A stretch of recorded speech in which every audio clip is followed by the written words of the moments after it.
Je voulais, avant de pouvoir commencer, c'était important pour moi d'avoir une idée de qui est là, parce que c'est toujours un peu un exercice compliqué, les conférences des amphis, et particulièrement cette année, je ne sais pas si vous avez vu les chiffres, mais on a non seulement un très grand nombre d'inscrits, là on flirte plutôt avec les chiffres de 2022, donc post-présidentiel, c'est pas sans rapport avec ce qui s'est passé récemment et la dissolution, mais on a aussi beaucoup de nouvelles et nouveaux venus, particulièrement cette année, de gens qui sont arrivés, même parfois à partir du 9 juin. Et donc du coup, je me dis pour ce type de conférence, qu'est-ce que la France insoumise ? Ça peut être des gens qui ont besoin un peu de revenir sur toute l'analyse qu'on fait, qui ont peut-être déjà suivi une conférence ou déjà lu cette brochure qui est celle sur laquelle je vais beaucoup m'appuyer, mais vers laquelle je vous renverrai surtout parce que ce sera plus facile pour vous d'aller voir dans le détail et moi j'essaierai de donner un peu de corps à tout ça.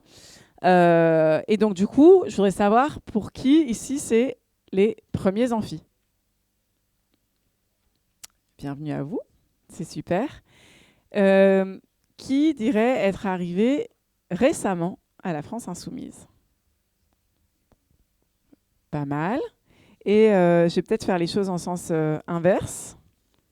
Qui est là ?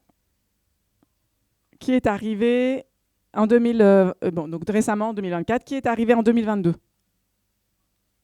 Aux alentours de 2022. OK. Qui est là depuis 2016 ? OK. Bon, donc il y a une bonne petite... un bon petit mélange là, et donc il y en a qui vont plus comprendre ce à quoi je fais référence quand je vais parler du front de gauche, etc. Il y en a qui vont moins comprendre, mais du coup je demande un peu d'indulgence à ceux qui connaissent un peu, qui ont peut-être déjà... est-ce qu'il y en a qui ont déjà assisté à une formation qui s'appelait « Qu'est-ce que la France insoumise ?» Ouais, d'accord. Et puis est-ce qu'il y en a qui avaient connaissance du fait qu'on avait sur le site de la France insoumise cette brochure « Qu'est-ce que la France insoumise ?» Ouais. Ah d'accord, vous l'aviez peut-être déjà parcouru, je ne sais pas. En tout cas, du coup, un peu d'indulgence parce que je vais peut-être vous rappeler, pour certains avoir l'impression d'évoquer, certains avoir l'impression que j'évoque des évidences, mais en réalité, c'est aussi pour permettre à tout le monde en arrivant aux nouveaux et nouvelles venues, de comprendre dans quelle histoire ils s'inscrivent, dans quels objectifs ils s'inscrivent, et peut-être aussi de défaire certaines idées qu'ils ont sur la France insoumise, son pourquoi, son fonctionnement. Parce que c'est souvent très méconnu et très caricaturé, comme absolument tout ce qu'on fait, nous, les insoumis, les insoumises, de toute façon. Donc, d'ailleurs, on salue particulièrement les nouveaux et nouvelles venus, parce qu'ils sont venus dans un moment où on était particulièrement diabolisés, donc on peut dire bravo à eux, de ne pas s'être laissés intimider. Et donc, la France insoumise, en premier lieu, qu'est-ce que la France insoumise ? Un mouvement qui accueille des gens qui n'ont pas peur de se faire diaboliser. Voilà. Alors pourquoi déjà faire cette formation ? Qu'est-ce que la France insoumise ? Pas juste pour mettre à niveau les nouveaux, c'est pas le sujet, c'est la conviction que la France insoumise est un acteur politique en fait relativement nouveau dans le paysage politique, et nouveau à la fois historiquement, mais aussi nouveau en termes de forme proposée et en termes d'assumer le fait qu'on invente aussi des choses avec la France insoumise et la France insoumise. Et donc il me semble important, quand on présente la France insoumise, on parle toujours de sa genèse pour rappeler en fait comment on est arrivé à la France insoumise, qu'est-ce qui fait qu'à un moment, il y a eu besoin de France insoumise, et puis comment du coup aussi ça a pu évoluer, parce que ça naît dans un moment donné, quel constat on fait, comment on fait évoluer et comment le mouvement se construit, et puis ce lien avec toujours entre la forme que nous prenons et les fondements théoriques que nous avons, à la fois des fondements théoriques stratégiques, à qui voulons-nous adresser, que voulons-nous faire et que nous voulons faire aussi en termes programmatiques. Donc on essaiera d'articuler tout ça et je vais essayer en même temps de le faire. Du coup, il y a peut-être des moments où je ferai des accélérations un peu artificielles, mais en me disant, ça c'est peut-être des choses, si les gens veulent, ça reviendra dans l'échange après. Le but, c'est quand même qu'il y ait un échange qui arrive ensuite.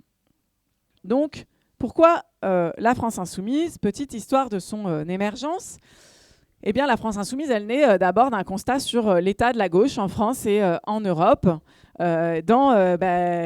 Disons, des années 90 à l'année 2000, on se retrouve avec la gauche qui, au niveau européen, et la France ne fait pas exception, même s'il a ses singularités avec son parti socialiste français qui est un peu différent des autres partis. Mais en gros, en Europe, vous avez eu toute une tradition après, disons, l'impasse du communisme d'État, d'une gauche qui incarnait la social-démocratie, avec cette conviction que si on n'est pas dans la rupture frontale avec le capitalisme, du moins, on est dans un rapport de force qui permet d'obtenir des compromis et d'obtenir des conquêtes pour le salariat face au patronat.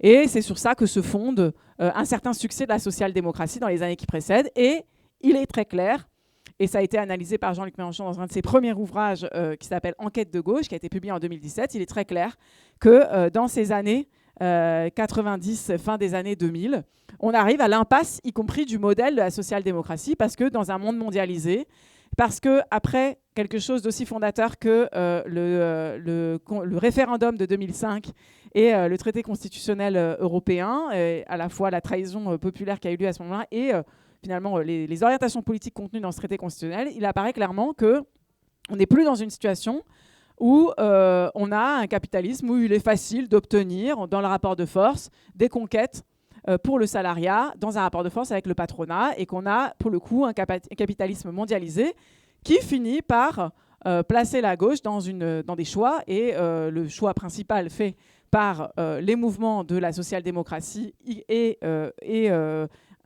les partis socialistes européens, eh bien, c'est le choix finalement d'une mutation vers un social-libéralisme ou vers ce qu'ils vont appeler des partis démocrates, et qui vont progressivement assumer d'être des partis d'accompagnement du système capitaliste, et qui ont à la fois sont à la fois face à cette première impasse de la mondialisation du capitalisme qui fait qu'il n'y a plus de compromis tellement possible, mais qui sont aussi face à une deuxième impasse qui commence à émerger dans un certain nombre de consciences, qui est évidemment l'impasse écologique, c'est-à-dire que ce modèle-là ne repose que sur l'idée on peut avoir une croissance sans fin dans un monde qui aurait pas où les ressources n'auraient pas de limite, etc. Donc il y a un logiciel qui arrive en fin de course, et il y a besoin, il y a d'un côté cette transition vers la démocratie, de la social-démocratie vers des partis démocrates, qui est incarnée en France par une certaine évolution du Parti socialiste, qui a évolué un peu différemment des autres partis, qui n'était pas tellement un parti social-démocrate pendant un moment, qui se disait encore socialiste, mais qui, sous la houlette de François Hollande, entre 1997 et 2008, François Hollande qui est à ce moment-là premier secrétaire du Parti socialiste, et qui, à ce moment-là, théorise la transition vers un parti démocrate. Et à ce moment-là, partout en Europe et en France, émergent des forces qui vont dire bien non, maintenant, il faut incarner la rupture, et il faut ancrer le centre de gravité de la gauche, il faut l'ancrer dans une rupture avec le capitalisme. Et donc, ça suppose de viser, de reconstruire une hégémonie culturelle autour de la rupture, y compris au sein de la gauche, et ça vise ce fameux sorpasso, qui est le fait qu'à un moment, cette gauche-là, puisse, après les échecs des gauches incarnées par les partis communistes, puisse de nouveau arriver en tête devant les partis socialistes, sociodémocrates, et surtout maintenant des partis qui se disent démocrates. Ça s'incarne en Europe avec Die Linke en Allemagne, ça s'incarne avec Syriza en Grèce, et ça s'incarne en France avec le parti de gauche fondé par Jean-Luc Mélenchon, qui va rompre avec le parti socialiste, mais cet acte de rupture va d'emblée avec un acte d'élargissement qui est la proposition du Front de gauche. Et pour donner un peu de corps à cette présentation, c'est par exemple à ce moment-là que j'arrive. Si vous posez la question dans la France insoumise, et ça, vous allez voir que c'est constitutif de la France insoumise, vous avez des gens qui vont dire moi j'étais au Parti socialiste, d'ailleurs Sarah, tu n'as pas dit tout le détail, d'abord on a fait PRS, la gauche socialiste, PRS, etc., etc., etc., voilà. Et puis vous avez ceux qui n'ont jamais été membres d'aucun parti. Vous avez ceux qui sont arrivés par d'autres, par l'altermondialisme, etc., etc. Et alors moi, où je me situe, c'est une personne qui pensait jamais se mettre dans un parti, qui était plutôt dans un engagement associatif, et qui, au moment de la présidentielle, du début de la campagne présidentielle 2011-2012, on a l'outil du Front de gauche qui a déjà eu déjà commencé à faire un peu ses preuves aux premières européennes, qui n'est pas si dans la mouise qu'attendu, et puis qui là va présenter un candidat dont le discours me parle. Et je me dis, lui, il incarne, alors oui, peut-être adhérer à un parti, ou en tout cas prendre un engagement politique pour cette ligne-là, oui, ça me parle plus que le Parti socialiste, qui était un peu le parti que je connaissais, dont on me parlait. Et puis sinon, il y avait les partis révolutionnaires d'extrême gauche, mais qui ne me semblaient pas non plus être la piste pour la conquête du pouvoir. Voilà. Et donc là, il y a à ce moment-là quelque chose qui se crée autour du Front de gauche. Et je le dis, c'est important pour peut-être, juste pour avoir une idée, pour qui le Front de gauche, ça signifie vraiment pas grand-chose ici. en termes historiques. Voilà. Ça parle pas trop. Voilà. Qui a été membre du Front de gauche, du coup? Ah, quand même, voilà. Et quand je dis membre du Front de gauche, tu es tout de suite en train de dire bah, qu'est-ce que ça veut dire? Parce que c'est une première question qui se pose à ce moment-là. C'est que le Front de gauche acte une première étape du choix d'une rupture et d'un rassemblement populaire dans une ligne de rupture avec un objectif de sorpasso de la social-démocratie ou, disons, du Parti socialiste. Et tout de suite, on est confronté à des questions qui sont à la fois des questions stratégiques et organisationnelles. C'est-à-dire qu'à ce moment-là, le Parti de gauche fait la proposition pour que plein de gens comme moi, d'ailleurs, qui rejoignent le Front de gauche puissent finalement participer au Front de gauche sans forcément se sentir encartés dans un parti. Et là, il y a un blocage opéré. Donc c'est plutôt proposé par le Parti de gauche, par aussi les composantes qui venaient du NPA, qui étaient sorties du NPA, qui s'appelait déjà Ensemble à l'époque. Et puis vous aviez un blocage du côté du Parti communiste sur l'idée de former un mouvement, c'est-à-dire de former quelque chose qui permette à des gens d'être dedans, qu'ils soient ou non membres d'un parti. Et il y a déjà cette première réflexion qui naît à ce moment-là. Et cette réflexion, elle va de pair aussi avec le fait qu'il faut consolider stratégiquement la question de la rupture. Et cette question n'est pas consolidée stratégiquement puisqu'aux élections suivantes arrivent les municipales.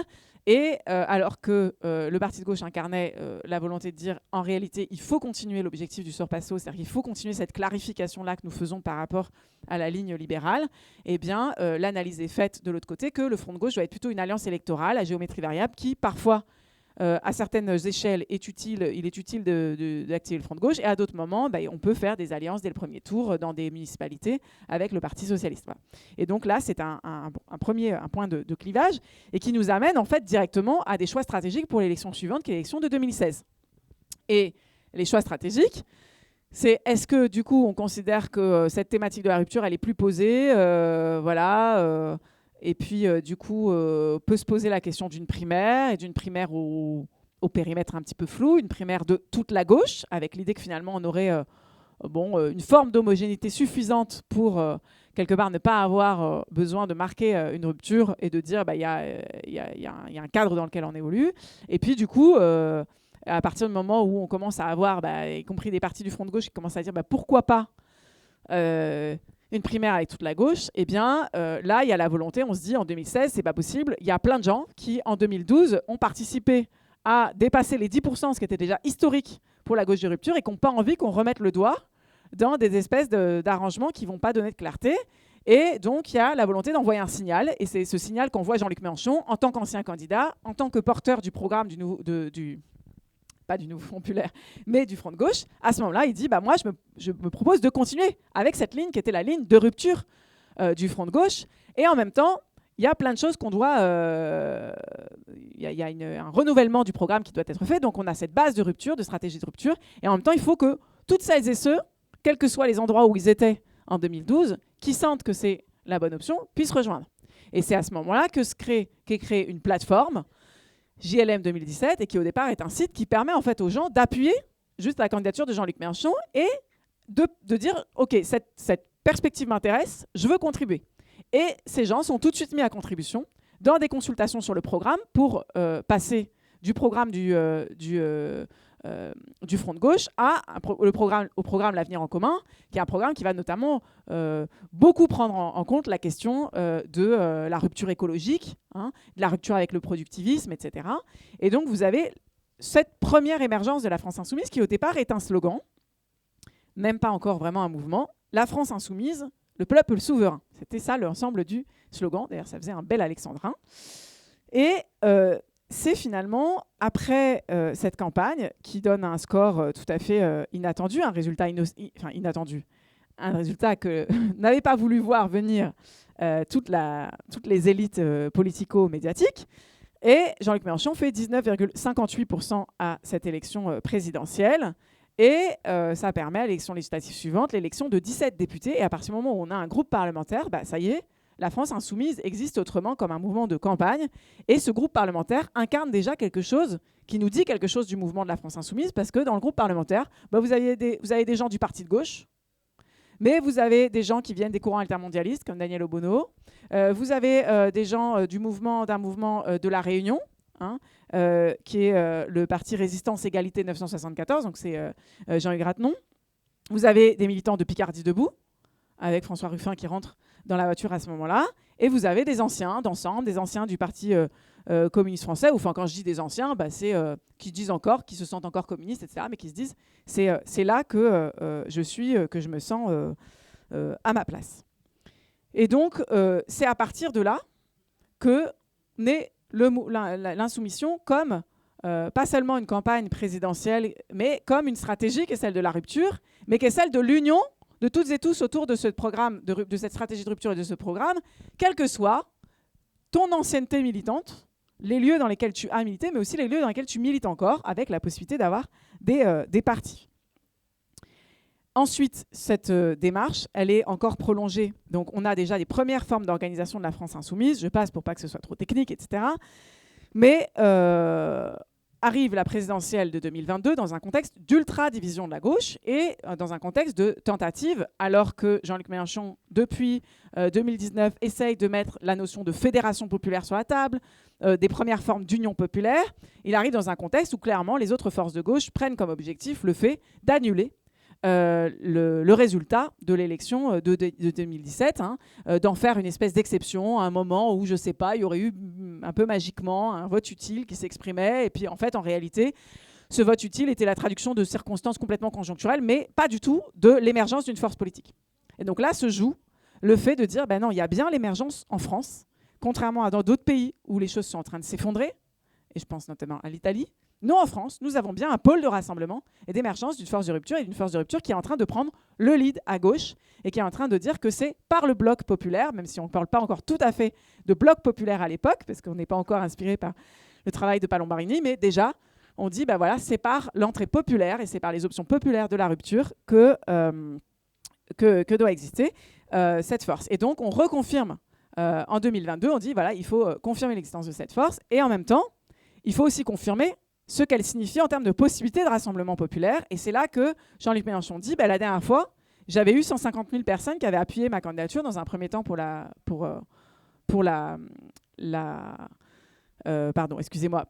valider ma candidature, pour l'investiture. Voilà, j'avais demandé une première sorte d'investiture. Eh bien, ce que je vais faire, c'est que je vais demander déjà l'investiture de ceux qui sont déjà avec moi. Et donc, il demande au groupe parlementaire de la France insoumise, est-ce que quelqu'un d'autre est candidat, etc. Et puis, il demande aux partis qui sont membres de la France insoumise, notamment aux partis de gauche, qui adoptent et vous avez aussi les communistes insoumis qui se sont déjà formés à ce moment-là, et vous avez, aucun autre candidat au sein de la France insoumise, et une investiture comme ça, mais il dit ça ne suffit pas, parce que ce qu'on doit continuer, c'est ce dépassement-là. Et donc, je propose ma candidature, et si j'ai 150 000 personnes qui l'appuient, je considère que je suis légitime, et c'était aussi une façon de répondre à l'énième retour de l'idée d'une primaire au bord flou, au contour flou, et où on ne sait pas, ou surtout à la stratégie, au programme flou. Voilà. Et donc, c'est ce qui se produit. Et d'ailleurs, quand il demande l'investiture, on a quand même une petite surprise parce qu'on pense que ça va prendre 4-5 mois, que ça va permettre de construire progressivement. Et on a les 150 000 tout de suite, au bout de 4 jours, alors qu'on est dans un moment où les gens nous disent « Non, mais la France insoumise, ça a été un champignon, mais il n'y a plus personne. Voilà. » En fait, on a déjà 150 000 personnes qui disent « Non, mais en fait, c'est la bonne option. On a besoin que ce bloc persiste. » Mais on conçoit qu'il y a besoin de ce dépassement-là. On a un programme qui est déjà un programme actualisé par les travaux des parlementaires. Je reviendrai à la question du programme, mais c'est très important chez nous de se dire que le programme, nous avons toujours décidé de ne jamais faire table rase de ce qui était précédent, parce qu'en fait, notre programme, on y tient parce que les millions de personnes qui ont voté pour, c'est une forme de validation de notre programme, et que c'est respecter les électeurs aussi que de dire attendez, ça c'est une base. Mais à partir de là, les parlementaires, ils travaillent en faisant des auditions, en rencontrant, et puis les groupes thématiques de la France insoumise, je reviendrai, travaillent. Et donc le programme est actualisé, mais on a besoin aussi d'élargir, de donner la possibilité de redire à tout le monde à quel point on est un pôle de rassemblement, y compris des forces militantes, syndicales, associatives, intellectuelles, du monde des arts et de la culture. Et c'est là où on crée la notion d'union populaire et le Parlement de l'Union populaire. Et c'est ce qui nous permet le score historique de 2022, près de 22%. Et c'est ce score historique, et aussi le score historique des autres, il faut se le dire, dans l'autre sens, qui fait que pour les élections législatives suivantes, on est dans une position qui nous permet la clarification nécessaire à l'émergence de la NUPES. C'est-à-dire qui nous permet d'inclure à l'union populaire que nous avions fait, d'élargir l'union populaire et dire cette union populaire, il se trouve qu'on est dans des conditions matérielles qui nous permettent que des partis la rejoignent. Parce que les partis font chez eux la clarification, et on le fait en disant on part du programme qui est le programme de l'élection présidentielle. On a évidemment une discussion avec les forces, etc. Mais on refuse que ce programme soit 10 mesures, etc. Et on reste sur cette idée d'un programme qui incarne dans tous les champs la rupture. Et c'est ce qui se passe avec la NUPES. Alors, ouais, je pense que je suis trop longue. On arrive à cette idée, du coup, cette genèse doit nous mener à la théorie de la forme, doit s'articuler à la théorie de la forme mouvement de la France insoumise. Vous voyez comment le mouvement il se crée historiquement. On a sa genèse et on a son évolution, et en même temps, il est intrinsèquement lié à une certaine conception de l'action politique et de qui peut nous rejoindre dans l'action politique.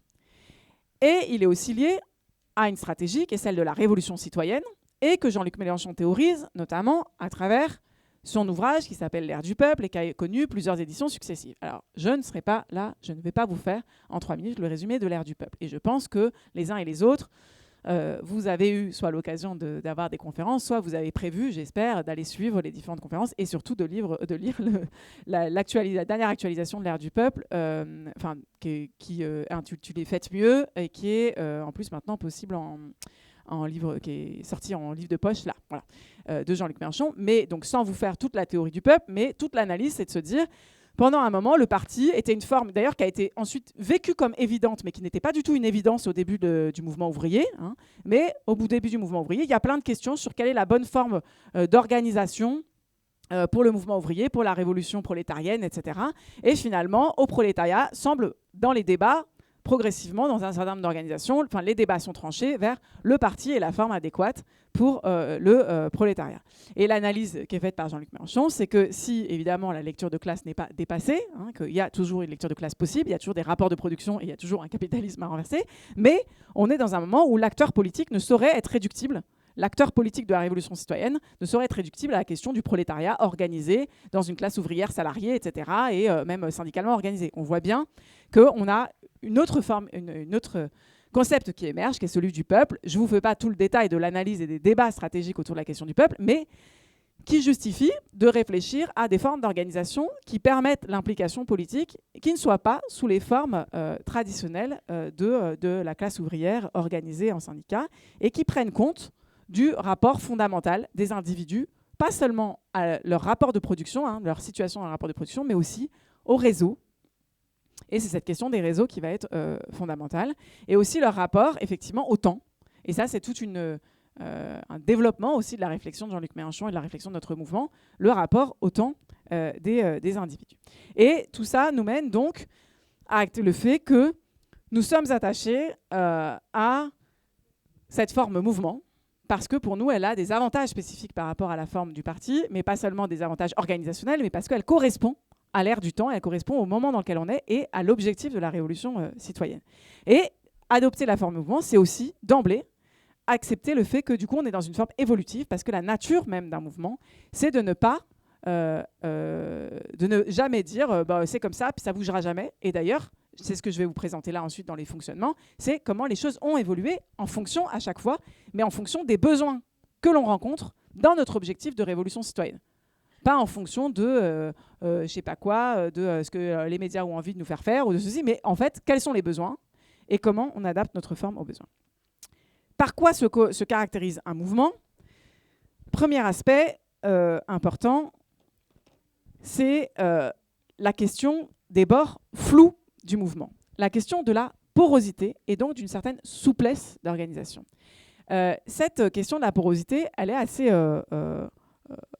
importante parce qu'elle permet à des gens de se dire insoumis et en même temps autre chose. Ce qui, souvent, dans les partis politiques, peut devenir compliqué dans la vie des gens. Voilà. Et c'est aussi ce qui permet, de se dire je suis insoumis, mais je suis à ma place aussi. Quand il y a un rond-point de gilets jaunes qui dit on ne veut pas des partis, en fait, je me sens en capacité d'être un insoumis dans ce rond-point des gilets jaunes, de participer à ce qui est en train de se passer. Et je me dis, en fait, mon mouvement va pouvoir m'appuyer dans ce que je suis en train de faire, plutôt que être un boulet et je ne vais pas venir au nom d'une organisation que je représente, mais au contraire, je vais dire à mon organisation, il se passe ça, il faut qu'on y soit. Et un mouvement, c'est quelque chose qui permet d'épouser les formes d'animation du peuple quand le peuple s'anime. Quand le peuple s'anime d'une façon ou d'une autre, le mouvement s'anime avec lui et il n'est pas en train d'attendre les validations de toutes les étapes de je sais pas quoi d'une organisation partitaire traditionnelle et de vérifier si c'est bien, ça fait bien partie des formes d'action qui ont été prévues statutairement dans les statuts du parti et qui ont été validées à telle et telle et telle étape du mouvement. Vous comprenez ce que je veux dire? C'est-à-dire qu'à un moment, quand il y a des formes d'action qui naissent, eh bien, le mouvement, il peut épouser ces formes d'action populaires, il peut être présent, comprendre ce qui est en train de se passer dans le pays, sans avoir cette espèce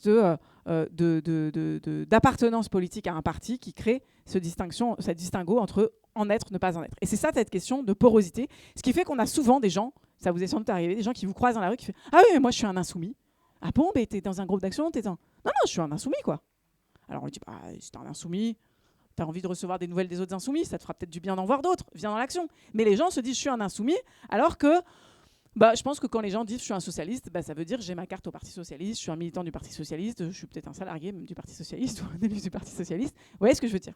Être un insoumis en France, progressivement, est devenu autre chose que avoir sa carte. Et ça, j'arrive au deuxième point, qui est le fait que, du coup, on est dans des formes d'auto-organisation et on cherche à permettre de rassembler des gens qui veulent agir ensemble sans dire aux gens « Vous voulez agir ensemble? Alors pour ça, il va falloir être disponible tous les lundis soirs pour la réunion hebdomadaire du lundi soir. Si tu n'es pas à la réunion hebdomadaire du lundi soir et que tu n'as pas payé ta cotisation à temps, alors tu ne peux pas vraiment te considérer comme un insoumis. Non, tu es un insoumis si tu as envie d'agir, que tu rejoins des insoumis près de chez toi et que vous vous mettez d'accord ensemble sur des actions insoumises. » Et c'est ça qui va nous permettre, ce qu'on espère, la participation de gens aussi, pour qui les formes aussi de militantisme traditionnel, avec le fait de participer à des réunions hebdomadaires, à certains horaires, qui sont en général les horaires où c'est compliqué quand justement tu es mère de famille, c'est compliqué quand tu dois prendre la bagnole et ceci et cela, et c'est compliqué. Et donc ce qui permet aussi aux gens de se réunir de façon affinitaire aussi, et en fonction de la disponibilité. Et s'ils font un petit groupe de gens qui sont disponibles à tel moment, ils sont disponibles à tel moment, ils n'ont pas besoin que les choses aient été validées dans une réunion, dans un cadre où ils n'étaient pas disponibles. Voilà. Et c'est pour ça que je parlais de rapport au temps, qui est important pour nous. Et c'est aussi, ça va de pair avec l'émergence de la plateforme Action Populaire et le développement de la plateforme Action Populaire qui, elle aussi, a connu des mutations, des évolutions, mais qui partait de cette idée-là que les gens peuvent rejoindre et peuvent être mis en contact, être mis en réseau, parce que les réseaux sont fondamentaux dans notre réflexion de l'organisation et de l'auto-organisation populaire, et que cette mise en réseau, elle ne va pas forcément toujours se faire sous la forme de « j'ai osé franchir la porte du café » où se réunissent les insoumis. Parfois, la mise en réseau, elle va se faire plus facilement, justement. Ce qui n'empêche pas le fait qu'il y a des endroits où, justement, la présence, ça ne veut pas du tout dire que ça se substitue à la présence, mais ça permet aussi à des gens d'entrer en contact sans être forcément dans les cadres. Ça ne signifie en aucun cas que cette absence d'organisation interne rigide et de règles d'organisation, c'est-à-dire qu'on n'a jamais dit aux gens vous devez faire des réunions toutes les semaines, tous les mois, etc. Jamais, on ne le dira jamais. Mais par contre, on a dit aux gens, par contre, on a une petite charte de principe. Et évidemment, tout le monde peut être insoumis, tout le monde peut agir en insoumis, sauf si la personne ne respecte pas les principes du mouvement. On a cette charte et on s'est doté d'organismes internes qui nous permettent à un moment de dire à quelqu'un, là, on a un problème de principe par rapport de contradiction entre ce que tu fais et les principes et les valeurs de notre mouvement.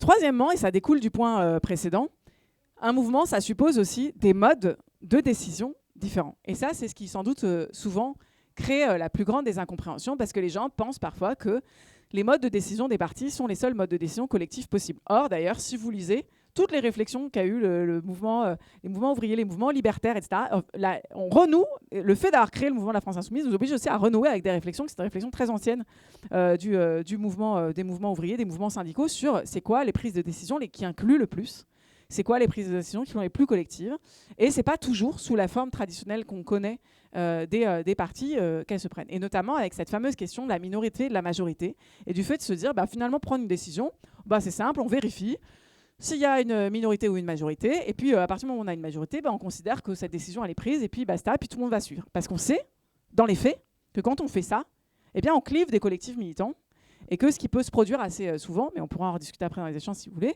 c'est que finalement la minorité qui n'a pas voté pour ça, en fait elle se sent soit pas associée, soit même un peu écrasée, etc. Et donc qu'est-ce qui te dit qu'elle va participer à cette action, mais qu'est-ce qui te dit qu'en plus elle se sent en capacité de peut-être proposer autre chose qui va peut-être là avoir l'assentiment du groupe. Et donc elle est placée dans un rôle de minorité, pendant que l'autre est placée dans un rôle de majorité, ce qui peut créer des mécanismes de domination qui ne sont pas forcément ce qu'on souhaite. Et surtout qui ne sont pas forcément propres à l'objectif qu'on se donne, qui est le fait que chacun puisse agir selon des modalités d'action qui lui conviennent le mieux. Et donc, c'est cette pratique qu'on essaye d'avoir au maximum, qui est la pratique du consensus, qui n'est pas du tout d'ailleurs, et on pourra en rediscuter après si vous voulez, qui n'est pas du tout exclusif du vote. Et d'ailleurs, à la France Insoumise, on a en fait des phases qui sont des moments de vote, mais qui est souvent un vote qui intervient dans une validation d'un processus qui a été un processus. On a cherché à chaque fois, à chaque étape, le plus possible, le consensus et la discussion, l'expression des points de vue contraires et l'expression des blocages. Parce que le consensus, c'est ça, c'est de dire, mais en fait, qu'est-ce qui bloque? Et quand quelqu'un exprime un blocage, de dire, alors comment est-ce qu'on contourne ce blocage et comment est-ce qu'on fait changer la proposition initiale? Alors que dans le vote, souvent, eh bien, la proposition initiale, elle n'a aucune raison de changer. On dit à un moment T, d'accord, pas d'accord. Et finalement, ça ne nous fait pas forcément aboutir à la meilleure décision possible qui inclut le maximum de monde. Voilà. On en reparlera si vous le souhaitez ensuite. Autre forme de décision, donc les consensus, ça peut être pour des actions, ça peut être aussi pour des désignations de personnes. Et on a aussi pratiqué la désignation au consensus, qui est un mode en fait parfois beaucoup plus exigeant qu'un vote qui permet après de se dédouaner et puis en fait de mettre en désaccord, d'ancrer des désaccords dans le collectif et de délégitimer aussi parfois les personnes. Je fais un petit aparté, la question du consensus, elle est revenue à l'ordre du jour, vous avez vu, avec la question de la désignation par le NFP de son ou sa candidate Premier ministre.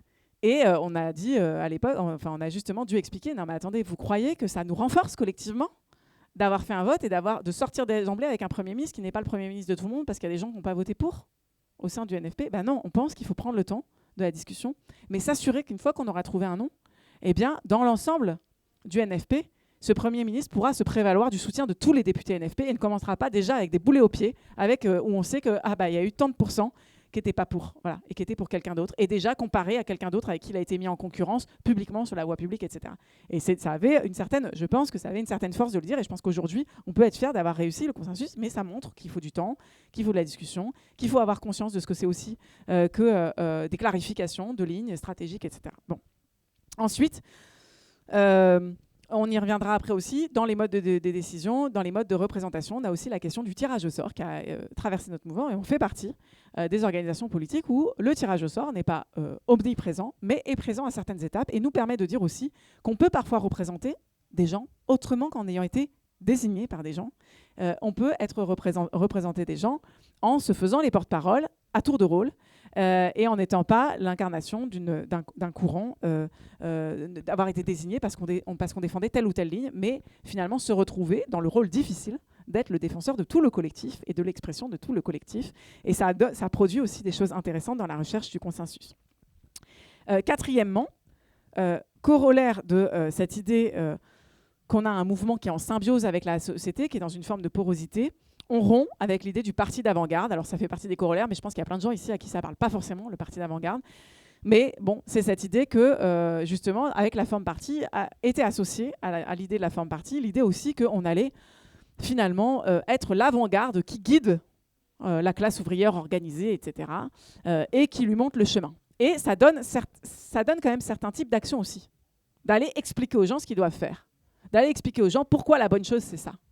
Et nous, on a travaillé aussi avec la France Insoumise, cette posture de se dire, en fait, on n'est pas en train d'expliquer aux gens ce qu'ils doivent faire, on est en train d'être on peut être éclaireur, on peut être déclencheur, mais on est surtout au service permanent d'une auto-organisation populaire permanente. Et donc, on réfléchit comment nos formes d'action sont des formes qui donnent plus de pouvoir aux gens localement, plutôt que des formes d'action qui leur expliquent pourquoi ils doivent nous donner le pouvoir, parce que nous, on sait comment faire. Je caricature un peu, mais je le fais un peu à la serpe. Mais du coup, ça suppose aussi la question de la réflexion sur l'auto-organisation, sur le fait de fabriquer un peuple révolutionnaire et d'être artisan de la fabrique d'un peuple révolutionnaire et non d'être la lumière qui guide un peuple à qui on va expliquer comment on fait la révolution. Tout cela induit aussi le fait que, toutes ces présupposés induisent le fait que nous n'avons pas de modèle. Nous n'avons pas de recette toute faite. Personne n'a écrit le livre qui nous explique comment on doit faire pour être ce mouvement de la révolution citoyenne. Et donc, ça nous donne à la fois une immense responsabilité, une grande fierté aussi, mais une certaine modestie. C'est-à-dire qu'évidemment, on apprend en marchant et on tâtonne et on a ces évolutions. Alors maintenant, j'en viens justement au fameux « La France insoumise ». Comment ? C'est le deuxième point de mon exposé. C'est-à-dire comment est-ce que tout ça se traduit ? Je vous ai présenté théoriquement les choses. Je pense que c'était très important de voir la genèse et la théorie qui mènent à ça. Mais concrètement, comment ça se traduit ? Et peut-être aussi que... Alors là, c'est un exercice compliqué parce que je ne veux pas rentrer dans des degrés de détail qui vont perdre des gens. Et en même temps, je veux que des gens pour qui c'est très, très, très flou l'organisation de la France Insoumise ressortent avec quand même 2-3 idées un peu plus claires. Donc là, exercice acrobatique, et je, du coup, vous demande d'emblée une certaine bienveillance. Alors, les groupes d'action et groupes thématiques de la France Insoumise, ce sont d'abord, c'est la cellule de base de la France Insoumise. À partir du moment où on a dit qu'on était un mouvement poreux et un mouvement qui repose sur l'auto-organisation, eh bien, on part de l'idée qu'on est dans des groupes qui sont des groupes d'action. Sous leur première forme, ils appelaient groupes de soutien, parce qu'on était dans le cadre d'une campagne présidentielle, c'était des groupes de soutien à Jean-Luc Mélenchon, et après, les gens faisaient bien ce qu'ils voulaient pour soutenir Jean-Luc Mélenchon, s'ils pensaient que c'était sous cette forme-là, en allant dans leur entreprise localement, en allant sur le marché du coin, mais ça pouvait être en fait en organisant je ne sais quelle initiative localement.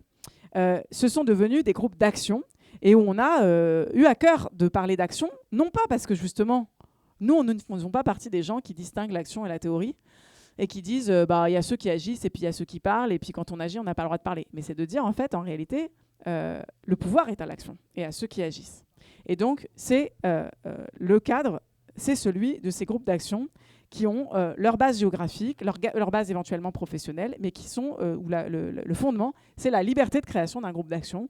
Donc, y compris si localement, vous avez quelqu'un d'autre qui est là, un groupe d'action qui est là, si pour une raison X, vous trouvez important de créer votre propre groupe d'action, et parfois la raison X, c'est je me suis pas senti super accueilli dans ce GA parce que c'est que je sais pas, c'est des gens qui sont là depuis 2016, et puis voilà, moi j'ai envie de créer un nouveau truc, et tu crées un nouveau truc, etc. Et ça fait qu'aussi toute personne peut se sentir à un moment, peut créer son propre groupe d'action. Alors, dans ma fiche, il y a marqué 4000. Dans la note que vous trouverez sur le site, il y a encore marqué 4000. Mais nous sommes à 4600 groupes d'action depuis, avec une évolution absolument décisive. J'ai noté les chiffres quand même, parce que je me suis dit qu'on allait se les dire. On a, en termes de groupes d'action, donc pris 600 groupes d'action, et notamment, on a là fait le calcul depuis le 1er janvier dernier, avec 2 séquences, 1er janvier et 8 juin dernier. Et en fait, il faut savoir que là, sur le dernier semestre, en fait, depuis 1er janvier dernier, on a un nombre incroyable de gens qui se sont inscrits dans les groupes d'action. Et donc, nous atteindrons bientôt la barre symbolique des 100 000 personnes organisées dans un groupe d'action. On a beaucoup plus de gens qui se disent insoumis, qui cliquent, qui reçoivent des informations, mais des gens qui disent « mais je veux agir en insoumis », eh bien, vous en avez 99 000, ce qui est absolument énorme. Vous avez 4600 groupes d'action, et en réalité, vous avez eu vous avez eu 450 groupes de plus depuis le 1er janvier dernier, groupe d'action. Et vous avez, depuis le 1er janvier dernier, entre le 1er janvier et le 8 juin dernier, il y avait déjà 3527 personnes, donc à l'occasion d'une élection européenne dont tout le monde disait que personne n'en avait rien à foutre et que les insoumis allaient se planter. Il y a 3527 personnes qui se sont dit moi j'ai envie de venir dans un groupe d'action de la France Insoumise pour faire la campagne européenne. Et puis après, quand la campagne européenne s'est transformée ensuite en une campagne législative pour prendre le pouvoir et pour gagner sous la bannière du NFP, vous avez 20 371 personnes qui se sont inscrites entre le 9 juin et le 23 juillet. Ça nous dit aussi notre responsabilité, et donc certaines sont parmi nous, et on les remercie bien fort de nous avoir rejoints. Mais ça nous dit aussi, c'est aussi une forme de validation de la forme mouvement, c'est que je ne suis pas sûre que si c'était prendre sa carte dans un parti, si on n'avait pas cette possibilité par la plateforme de rejoindre, de se sentir insoumis, de se sentir facilement insoumis dans un groupe d'action, eh bien, je ne suis pas sûre qu'on aurait ces résultats-là. C'est aussi évidemment le résultat de notre ligne stratégique qui a été visible aux européennes et confirmée dans le cadre du NFP dans un moment où on nous diabolisait énormément. Ces groupes d'action, ils se caractérisent par leur autonomie, mais progressivement, on a considéré qu'il fallait qu'ils aient la possibilité de se coordonner, parce qu'il ne fallait pas que l'autonomie des groupes d'action au niveau local rime avec l'impossibilité pour un groupe d'action, en fait, l'assignation à l'échelle du groupe d'action. C'est-à-dire de se dire, mais on veut pouvoir faire des choses à d'autres échelles, et toutes les échelles ne sont pas nationales. Donc il faut bien qu'on ait des échelles d'organisation. Et on a mis en place la possibilité de se coordonner à l'échelle départementale. Quand je dis la possibilité, ça ne veut pas dire qu'on n'avait pas la possibilité de le faire, mais ça se faisait de façon informelle. Et là, on a un peu formalisé les choses, et on s'est dit, par contre, si on formalise les choses, eh bien, ça va avec des processus, il faut qu'on réfléchisse, parce qu'on sait que dans les structures traditionnelles, une fois que vous mettez en place des organisations, une structure départementale, qu'est-ce qui se passe ? Premier réflexe. Eh bien, si on désignait par un vote un bureau départemental qui va être notre porte-parole au niveau départemental, et là, vous avez des GA qui disent « Non, mais attendez, moi, je n'ai pas signé pour ça. Moi, j'ai créé un GA pour pouvoir faire pour l'autonomie des groupes d'action. Je n'ai pas envie que j'ai un chef départemental qui me dise quoi faire comme GA. » Et donc, du coup, c'était un équilibre, et c'est quelque chose qu'on est toujours en train de construire. On a créé cette échelle de la boucle départementale qui permet le partage d'infos, qui permet de se coordonner, qui permet aussi de faire quelque part d'avoir une voie commune à l'échelle du département pour demander et pour faire remonter des besoins, notamment dans le cadre de campagnes qu'on a mises en place. On a mis en campagne des campagnes d'achat de locaux. Et ben, quand on achète les locaux, c'est évidemment à l'échelle du département, on s'adresse aux différents groupes d'action, on les coordonne pour qu'ils puissent réfléchir entre eux, parce que quand la question de où est-ce qu'on va placer un local dans votre département, quand vous êtes un département, et on a privilégié, ne commencez pas tout de suite à dire il est où le local dans mon département, parce qu'on y va petit à petit, parce qu'acheter des locaux c'est cher, mais on commence par les départements qui sont les départements de conquête qu'on doit faire face au Rassemblement national. Et donc, évidemment, on consulte. Donc, il y avait besoin aussi de ces boucles départementales pour pouvoir les consulter sur, voilà, sur leurs besoins, pour qu'elles puissent demander des formations, pour qu'elles puissent aussi s'organiser, s'auto-organiser, mais toujours avec ce principe fondamental, pas toujours facile à respecter, de l'autonomie des groupes d'action, et avec cet autre principe qui est que le but n'est pas, du coup, à l'échelle départementale, de dire « Ah, super, on a une échelle qui nous permet de mettre en place des courants ». Parce que tout ça, en fait, contrevient à cette idée du mouvement où l'on veut que chacun et chacune puisse se sentir à sa place en venant de cadres différents, puisse avoir des nuances, avoir quelque part avoir une histoire militante qui permet d'être plus ou moins sensible à tel ou tel aspect du programme, d'avoir plus ou moins envie de tel ou tel type d'initiative, d'être plus à l'aise avec certaines initiatives qu'avec d'autres, et de se sentir insoumis, et de ne pas se dire on va commencer par se compter, et on va commencer par ensuite désigner des représentants, etc. Et surtout, si on est minoritaire, du coup, on l'aura dedans, et on va toujours nous ramener dans le camp des minoritaires, et surtout, on va nous demander de nous figer, alors que parfois, quand telle question est posée, on a telle idée, et puis quand telle autre question est posée, on ne va pas être d'accord avec les mêmes personnes qu'on était d'accord avec eux la dernière fois. Vous comprenez ce que je veux dire ? Et donc, on a mis en place ces boucles départementales, où on s'est dit, il faut qu'il y ait des référents qui puissent aider à des tâches, mais il faut que ces référents aussi soient désignés de façon la plus consensuelle possible. Et c'est des choses qui se travaillent, et qui ne sont pas faciles à faire, mais où aussi, globalement, les retours qu'on a des boucles départementales, c'est qu'on n'a aucune boucle départementale qui a demandé à ce qu'il y ait des votes par tendance, etc. Et plutôt, on nous dit c'est difficile de trouver le consensus, mais on ne veut pas non plus revenir à des formes qui seraient des formes qui introduiraient de la compétition entre les personnes et qui leur donneraient une espèce de rôle autre que leur rôle d'appui opérationnel à la coordination et à l'autonomie des groupes d'action. On a aussi mis en place l'Assemblée représentative. En réalité, les assemblées représentatives font partie de la France Insoumise depuis la formation de la France Insoumise. Et là aussi, c'est quelque chose sur lequel on a tâtonné, parce qu'on s'est dit il faut qu'il y ait des moments où les insoumis se retrouvent. Mais on sait qu'il faut aussi des formats où les insoumis se retrouvent, parce que si on dit qu'ils se retrouvent pour discuter de choses, eh bien, il faut que ce soit à une échelle où on peut discuter de choses. Et ça a été aussi des débats, parce qu'on a expérimenté. On sait, par exemple, que quand on fait une convention de 2000 personnes, pour lancer une campagne, on assume que c'est une convention de 2000 personnes pour lancer une campagne. C'est des personnes qui vont travailler sur des choses. Tiens, comment est-ce qu'on pourrait mettre en œuvre telle ou telle campagne ? Mais qu'on sait aussi qu'à l'échelle de 2000, ça va vite plutôt prendre la forme d'un meeting, que ça ne va pas être un cadre.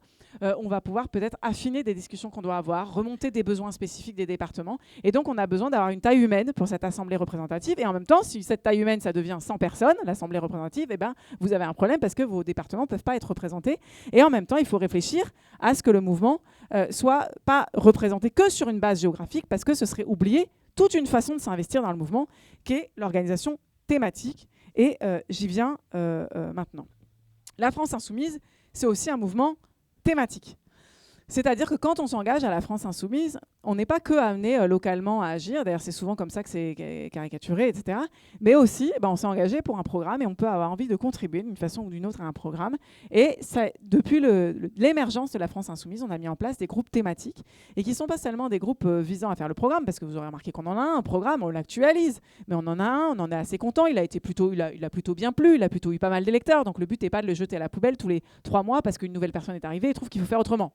C'est pas ça le but. Par contre, les groupes thématiques, c'est ceux qui s'assurent du lien constant de notre programme avec les mouvements de la société, avec le fait que de nouvelles questions surgissent, avec le fait que de nouvelles luttes surgissent et que ces luttes, elles doivent à un moment nourrir notre programme. Et donc, ces groupes thématiques, ils sont aussi ceux qui font ce lien avec cette porosité de la France Insoumise, avec les endroits où s'élaborent les alternatives. Et les alternatives, nous savons, nous les Insoumis, qu'elles ne s'élaborent pas que elle s'élabore dans les organisations syndicales, elle s'élabore dans les organisations associatives, elle s'élabore dans les luttes et dans le mouvement, et elle s'élabore aussi dans la sphère intellectuelle. Et on a aussi tout ce travail de réflexion et d'élaboration théorique qui est mené notamment à travers l'Institut La Boétie. Et donc c'est aussi à la fois par les groupes d'action, mais aussi par les groupes thématiques, qu'on cherche toujours cette porosité avec l'ensemble du pays et avec le peuple, et cette possibilité pour tout un chacun de participer. Et donc, on a aussi voulu que l'Assemblée représentative, elle permette de représenter les différents secteurs du mouvement. Alors attendez, ils sont les espaces du mouvement, c'est à ça que j'arrive. On a aussi une organisation sectorielle et c'est parfois ce qui est plus difficile à comprendre. Et en même temps, pour celles et ceux qui parmi vous sont dans des syndicats, nous on s'est rendu compte que c'est finalement en faisant le parallèle avec les syndicats que tout d'un coup les gens se disent « Ah oui, mais à la fois c'est nouveau, ce croisement, et en même temps on connaît ce genre d'idée, c'est-à-dire que dans les syndicats, vous avez à la fois l'UD, vous avez votre UD, votre union départementale. Dans le système confédératif, vous avez l'union départementale, mais vous avez aussi la Fédé des cheminots. Vous voyez ce que je voulais dire? C'est-à-dire que vous avez des secteurs de lutte, des secteurs qui incarnent des secteurs du travail, du monde du travail, et même parfois aussi les chômeurs et précaires, etc. C'est-à-dire que les syndicats aussi ont été amenés à se rendre compte qu'il n'y avait pas que la classe ouvrière organisée, pas que le monde salarié, etc. Donc ils ont des secteurs, et puis en même temps ils ont des représentations géographiques. Et il faut que les deux s'articulent. Et c'est ce que nous avons à la France Insoumise avec des secteurs dans le mouvement. Parce qu'on a besoin de gens, d'abord qui font le travail thématique, ce que j'ai dit là, mais de gens qui sont dans les réseaux des luttes, les luttes écologistes, les luttes sociales, qui font le lien avec tous les syndicalistes insoumis pas au sens où nous infiltrons, nous la France Insoumise, les syndicats, mais au sens où vous avez des syndicalistes qui disent « mais moi je veux participer à nourrir de mon expérience syndicale et de mes luttes syndicales le mouvement insoumis ». Et puis, on a dans ces espaces aussi des différents secteurs. Et donc moi, par exemple, j'ai fait exprès, d'ailleurs, je me suis pas du tout présentée. Du coup, j'ai dit, moi, je suis arrivée là, mais j'ai même pas dit mon nom. Bon. Mais je suis donc Sarah Legrain, je suis membre de la coordination des espaces. Mais par exemple, si j'avais commencé, je suis Sarah Legrain, membre de la coordination des espaces, c'est qui celle-là, etc. Bon, en fait, j'anime l'espace vie du mouvement, qui est l'espace qui doit justement, qui a cette lourde tâche de dire, bon, on met en place les boucles départementales, comment on fait, on a le pôle des GA qui essaye d'être un support aux différents GA dans tout le pays, et c'est un sacré boulot, comment on fait, comment on met en place nos assemblées représentatives, etc. Mais aussi comment on se met en mouvement, c'est-à-dire comment on gère le matériel, voilà. Donc on a besoin de tous ces secteurs-là, et ces secteurs, ce sont des secteurs où évidemment vous avez des appuis salariés, comme dans toute organisation politique, mais vous avez des engagements, vous avez des militants qui sont engagés dans la question du matériel à la France Insoumise, vous avez des militants qui sont au pôle matériel, vous avez des militants qui sont dans le pôle des luttes et dans ces différents pôles. Et ces différents pôles, ils ont aussi une forme de représentation, et c'est eux qui constituent les espaces qui vont ensuite constituer la coordination des espaces de la France Insoumise. Et dans l'Assemblée, donc là, désolé, c'est le moment où je me rends compte que je commence à perdre tout le monde, l'Assemblée représentative, elle a toujours existé dans la France Insoumise, elle se réunissait, on ne savait pas trop à quel rythme elle devait se réunir, et l'état actuel des choses, c'est qu'on s'est dit 6 mois, c'est la bonne chose pour ne pas être tout le temps en train de faire une Assemblée représentative, mais c'est déjà très exigeant pour le mouvement, et surtout, ce qu'on veut, c'est que ça ne soit jamais en contradiction avec la mise en mouvement des militants. Et on sait qu'un des risques dans l'organisation partidaire, c'est de dire attention, on a notre Conseil national à organiser, tout le monde s'arrête, toutes les réunions sont consacrées, voilà, et vous vous retrouvez avec tout le parti qui se met à devoir se consacrer dans des réunions, à ces discussions de préparation, mais et puis à côté, vous pouvez avoir les gilets jaunes qui se passent en même temps. Pardon, on n'a pas le temps, mais là, on est en train d'amender une virgule. Vous voyez ce que je veux dire? Donc nous, c'était important de rester ce mouvement-là. Et en même temps de se dire, on a besoin tous les 6 mois de voir où on en est, mais où on en est de quoi? Et j'en arrive à ça. Quand on est une organisation politique, on a 3 grandes questions qui nous sont posées. Ça, c'est historique, c'est consubstantiel à toute organisation politique. La question de la stratégie, la question du programme et la question des candidatures selon les différentes séquences électorales. Et donc, à un moment, nos assemblées représentatives, il y a la question de comment, dans nos assemblées représentatives, les insoumis discutent de la situation à laquelle on est, mais qu'est-ce qu'il y a à discuter ? Et qu'est-ce qu'il n'y a pas à discuter? Non pas parce qu'on interdit que les gens d'en discuter, mais parce qu'en réalité, on sait que justement, on a construit le mouvement de telle façon que les choses sont clarifiées. Que la France insoumise, elle se crée par la clarification sur la ligne stratégique. Par exemple, la ligne stratégique de la révolution citoyenne. Le fait qu'on est dans la question de la rupture et qu'on a un programme de rupture. Et donc, ça ne veut pas dire qu'il ne faut pas qu'on rediscute des programmes. Et puis, à un moment, quand les municipales arrivent, il faut qu'on se mette à jour. Du coup, comment on traduit ce programme à l'échelle municipale? Évidemment, il faut en discuter. Mais on ne va pas rediscuter tous les 4 matins de si on rompt un peu beaucoup avec le capitalisme et de quelle façon. Et si on est vraiment si on rompt avec le productivisme aussi, finalement, voilà. Pourquoi les organisations politiques ont eu, et les partis politiques, ont eu parfois besoin de faire régulièrement ces réunions où ils ont des tendances qui vont porter des lignes différentes? Parce que tous ces sujets-là ne sont pas tranchés. Parce que souvent, vous avez un problème de programme qui n'est pas tranché. Non pas parce que, d'abord parce que parfois ils n'ont pas non plus l'élection qui leur permet de dire, là les électeurs, là nous on peut dire qu'avec les millions d'électeurs qu'on a eu pour notre programme, ce serait quand même un peu ballot de le jeter comme ça à la rivière. Mais aussi parce que nous on ne fait pas notre programme en fonction de qui est-ce qu'on pense qu'on doit convaincre à tel ou tel moment, en fonction de quelle alliance on est en train de mener à quelle élection. Vous voyez ce que je veux dire? C'est-à-dire qu'on fait découler par notre programme et par notre stratégie de rupture, on fait découler les stratégies d'alliance et donc on doit pouvoir discuter de la tactique en disant l'union populaire, est-ce que là on est dans des conditions matérielles qui nous permettent que l'union populaire elle intègre des partis? Oui, on l'a vu, la NUPES, ça a permis ça. Voilà. Mais on n'a pas renoncé à la ligne de rupture, au programme, etc. Voilà. Et c'est ça qui nous permet, c'est ce qui fait qu'on a des choses à discuter, mais on n'a jamais à discuter en gros, de cette grande orientation stratégique et du fond du programme, de ces grandes orientations qui sont à l'origine de la naissance de la France Insoumise et qui font que la France Insoumise continue de faire venir du monde. Et si les gens ils arrivaient et qu'on leur dit « Alors attends, bienvenue, prends ta carte, et puis dans 3 mois, on va pouvoir rediscuter de tout ce qui t'a convaincu d'être venu. » Bon, en fait, non, ils ont besoin de discuter comment on fait, etc. Mais ils se disent aussi « Je suis venu parce que j'ai vu que c'était des gens qui tenaient bon et qui ne changeaient pas de programme et de ligne stratégique tous les 4 matins. » Voilà. Et puis, il y a la question des élections, que je ne vais pas esquiver non plus, et qui fait que souvent, nos assemblées représentatives, elles interviennent aussi, elles permettent de voir la prochaine séquence, et on dit, bon, la prochaine séquence, c'est telle élection, quelle stratégie on se donne, etc., comment on décline les choses, et que ça fait partie des choses qui sont discutées.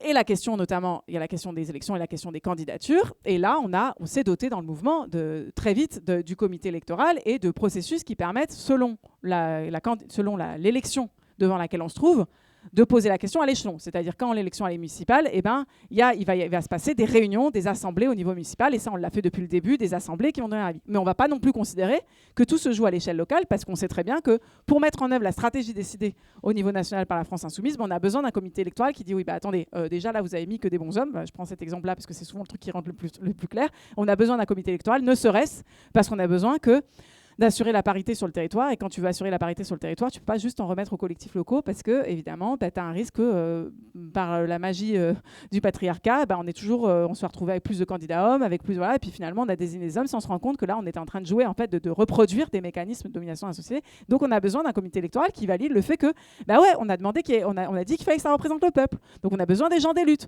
on a besoin des gens des syndicats. Et puis, si tu demandes aux insoumis localement, ils n'ont pas toujours forcément eu le réflexe d'aller se dire qu'ils allaient chercher la lutte des quartiers populaires, etc. Ou en tout cas, ils n'ont pas forcément sur place trouvé la personne qui le collait le mieux. Et c'est pour ça qu'il y a cet aller-retour entre le national et le local, qui est quand même ce qui se produit d'ailleurs dans la plupart dans toutes les organisations politiques. Il y a ces différents échelons qui sont posés. Et puis, pour ce qui est de l'élection présidentielle, on y reviendra, mais il y a eu à chaque fois ces processus. En fait, je l'ai déjà d'ailleurs discuté là, quand j'ai rappelé comment à chaque fois, on avait vu quelles propositions pouvaient être faites et tout. Et évidemment, on a encore à inventer des processus pour la suite, et on a toujours dit. Voilà pour les espaces du mouvement. Il faut que je termine parce qu'il faut qu'on ait du temps pour la discussion. Oui, alors, il y a une dernière partie, mais qui n'est pas la plus... Alors, est-ce que j'ai quand même tout dit? Centrale syndicale, fédération. Après, je verrai en fonction des questions si vous avez besoin que je rentre plus dans le détail de comment les choses s'organisent ou pas. Mais la troisième partie, elle est importante quand même, au moins en guise de conclusion. Je la sabre un peu, mais pourquoi tout ça? C'est-à-dire que là, je me suis un peu enfoncée dans les détails organisationnels, etc. Mais en réalité, tout ça, c'est toujours le pourquoi faire. C'est-à-dire quel est l'objectif qu'on se donne. En fait, tout ça, pourquoi le mouvement est l'outil, de revenir à cette idée, pourquoi le mouvement est l'outil de la mise en mouvement du peuple et à terme de la révolution citoyenne. Et donc, en gros, qu'est-ce qui nous rassemble? C'est un peu ce que je disais quand je disais les grandes questions à trancher. Qu'est-ce qui nous rassemble et qu'est-ce qui fait la clé de voûte de la France insoumise? Eh bien, on est d'abord fédérés autour de cette histoire de programme. Du coup, je vous renvoie à la note parce qu'après, il faut qu'on discute. Mais en gros, vous avez toutes les étapes par lesquelles le programme s'est construit. Je vous l'ai déjà un peu dit, c'est-à-dire avec toujours ce fait qu'on est toujours en lien avec la société, toujours dans la porosité et dans l'enrichissement. Et le fait qu'on ait un groupe parlementaire de plus en plus nombreux permet aussi d'enrichir parce que, en leur qualité de députés, les députés vont réussir à se retrouver interpellés par la société en leur qualité de députés et à mener des travaux plus précis et à dire et y compris à traduire parfois en propositions de loi, en propositions de résolution, etc., ou à mener des travaux, des missions, des commissions d'enquête, etc., qui permettent d'approfondir tel ou tel sujet qui était un sujet qui était présent dans le programme mais pas suffisamment détaillé. Et donc ce qui fait qu'on a un programme d'enrichissement. Et je voulais préciser ça, c'est que nous, la France Insoumise, on a toujours considéré que plus on en disait, mieux c'était. Et je trouve que ça fait une de nos différences avec les autres. Et que c'est une différence fondamentale, parce qu'elle dit quelque chose de notre conception du peuple. Le peuple n'est pas... l'électorat n'est pas un marché dans lequel on fait notre marché. C'est pour ça qu'en fait, tous ceux qui nous traitent d'électoralistes ne comprennent rien à ce que fait la France Insoumise. Nous n'avons jamais considéré qu'on allait découper notre programme en fonction des gens à qui on allait s'adresser et de l'analyse qu'on faisait de « Oh, c'est une élection européenne, il n'y a que les bourgeois qui votent. Oh, on va refaire un programme de bourgeois. Sinon, on fait ça. » Enfin, je caricature. On n'a jamais fait ça.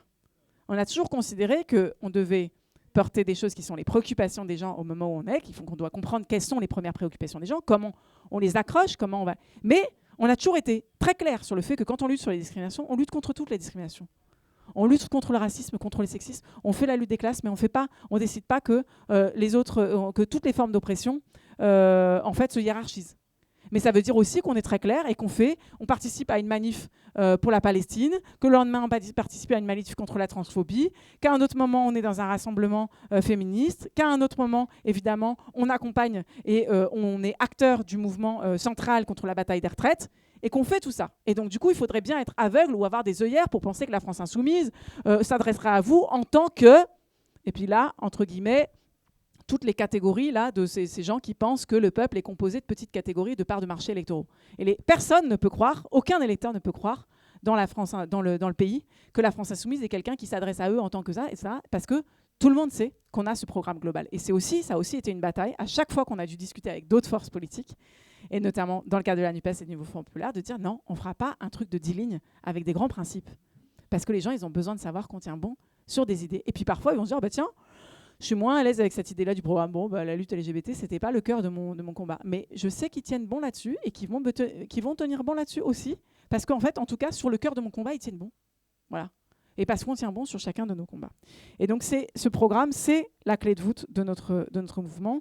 Et c'est notre constante et ce qui nous permet à chaque fois de faire des points de clarification avec celles et ceux qui veulent nous rejoindre ou qui veulent faire des choses ensemble avec nous. Enfin, deuxième chose, notre stratégie, la révolution citoyenne. Stratégie qui a été théorisée depuis des années, mais qui prend aussi ici un sens très particulier après l'élection que nous venons de vivre. Et après les analyses qu'on peut faire depuis 2022 et renforcées maintenant depuis les élections législatives, qui est la question des blocs dans le pays.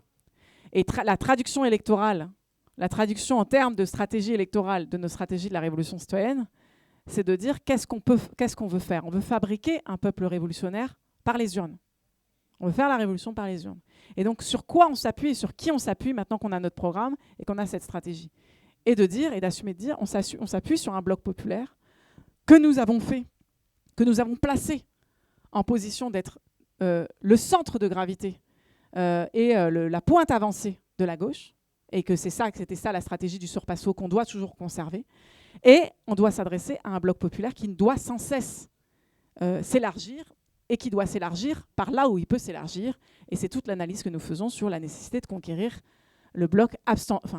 conquérir les abstentionnistes de ce bloc populaire, et de se dire que c'est pas en allant justement se demander qu'est-ce qu'il faudrait qu'on modifie dans notre programme, dans notre stratégie, dans notre façon de s'habiller, dans notre façon de parler, vous comprenez, parce que ça, en fait, tout ça est un peu lié.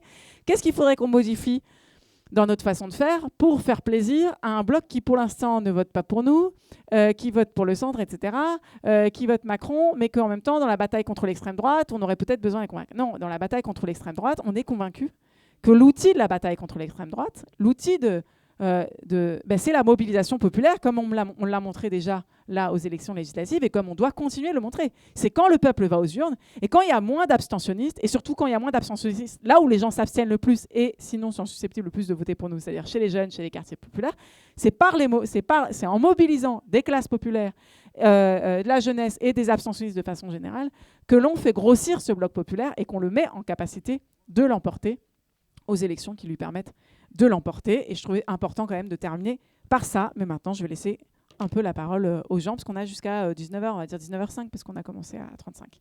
Voilà, la parole est à vous.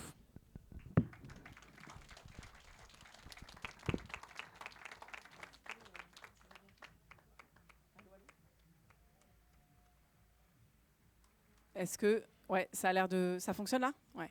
Et autoritairement, je donne une petite règle, parce que justement, on a décrit ce mouvement inclusif qui se dit qu'on a des modes d'organisation qui permettent à tout le monde d'être là. Donc, on va essayer de faire en sorte, je vais le formuler comme ça, que des personnes différentes qui parlent. Voilà. Ce ne soit pas toujours les mêmes qui parlent. Je le formule comme ça, puis chacun en tirera ses conclusions. Et c'est Anaïs qui va veiller à ça.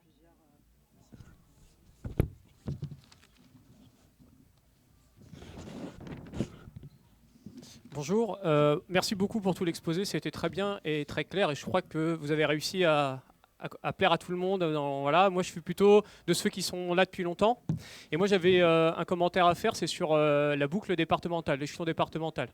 Moi, je suis issu d'un département où à mon sens, ça s'est pas si bien passé que ça, parce que, alors si on devait analyser, il y a beaucoup de gens qui sont responsables de groupes d'action, qui sont des gens qui ont été dans des partis politiques et qui ont cette culture-là. Des gens du PC, beaucoup de gens du Parti Socialiste, beaucoup de gens du MJS.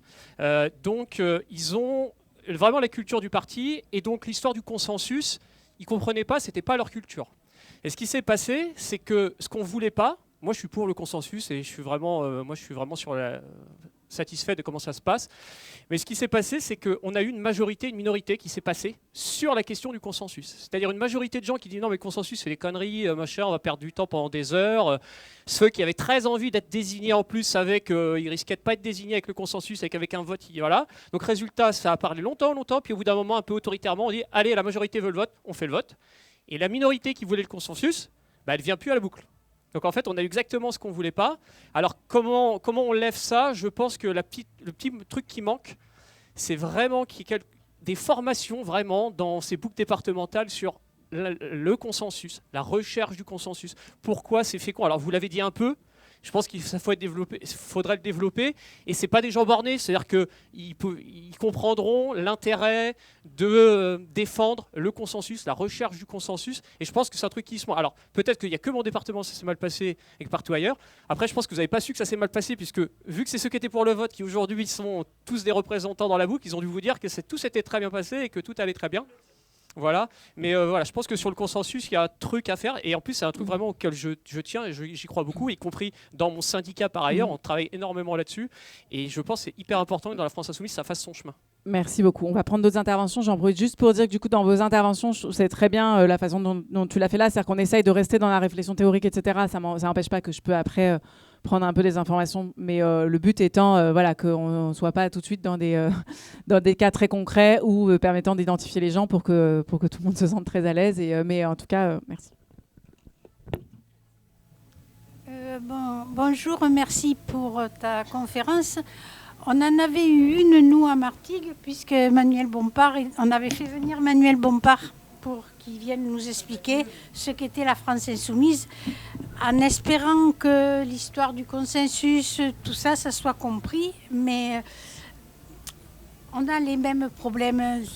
Ce consensus, ça fait problème. Autre chose, je voulais demander pour le conseil politique, parce que là aussi, il y a des tas de problèmes, on n'est pas démocratique, enfin bref, on ne sait pas trop comment répondre. Donc j'aimerais savoir quel est le rôle du conseil politique, comment les discussions du conseil politique sont prises en compte par la coordination nationale.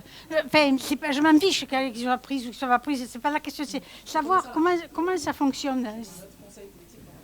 Comment ça fonctionne l'interaction entre le conseil politique et la coordination nationale.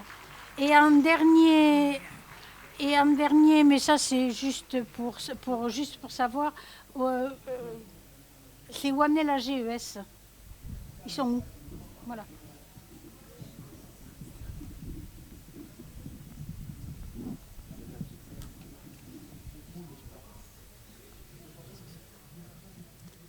Bonjour, merci Sarah.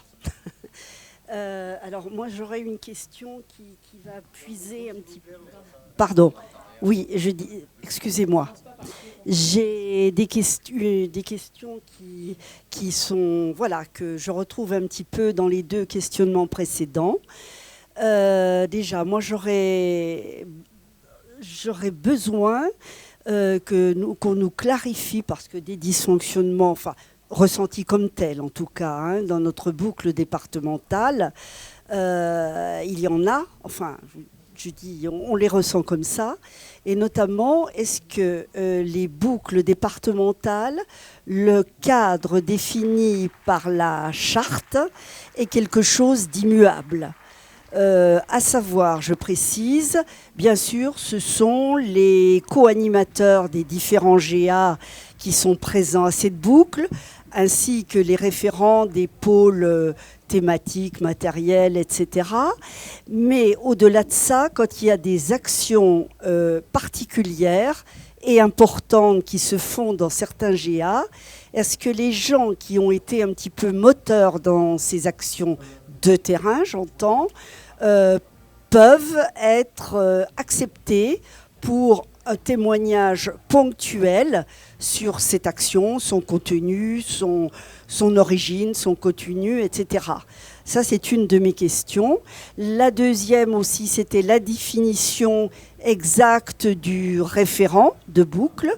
Est-ce qu'il est soumis à renouvellement annuel, etc. Moi, je n'ai rien trouvé là-dessus, mais c'est quand même une question qui se pose. Et je rejoins Madame par rapport à ce comité de sélection quand il y a eu les candidatures. On a eu 2 grosses campagnes quand même. Moi, j'aurais besoin un petit peu de savoir comment sont retenus les gens qui fonctionnent dans ce comité, comment ça se passe entre le comité et les départements, et plus précisément les boucles, le référent des boucles départementales. Voilà, parce que c'est pas très clair. C'est le comité, comment est-ce qu'il s'appelle ce comité ? Électoral, pardon. Le comité électoral, voilà. Et comment ça se passe ? Parce que, bon, on a travaillé en ce qui concerne les européennes, en ce qui concerne les législatives. On nous a dit qu'il suffisait que les gens posent leur candidature et ça part au national et ça revient. Alors, on n'a pas trop compris comment les choix s'étaient faits. Donc voilà, il y a parfois des choses un petit peu compliquées à vivre sur le terrain. Voilà.